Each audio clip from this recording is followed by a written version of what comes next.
આ પ્રકારના દાખલા વારંવાર જે છે દરેક એક્ઝામમાં તમને જોવા મળે છે કે તમારે જે છે સાઇન બદલવાની છે અને સાચું પરિણામ લાવવાનું છે.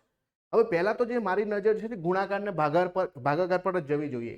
અહીંયા તમને જે છે ગુણાકાર ને ભાગાકાર બદલવાનો છે. પહેલાની વાત કરીએ તો 14 ગુણ્યા 10 થશે અને ભાગ્યા 15 થશે, બરાબર. અને સાથે આગળ જે છે 10 - 5 વત્તા 14 થઈ જશે. તો જુઓ આ જે છે 10 ભાગ્યા 15 જે છે અને એને 14 વડે ગુણવાના છે. તો આ પરિણામ જે છે મને, બરાબર, પછી તમે એને 10 ને 5 ની વચ્ચે એડ કરીને આટલું પરિણામ લાવી શકો એમ નથી.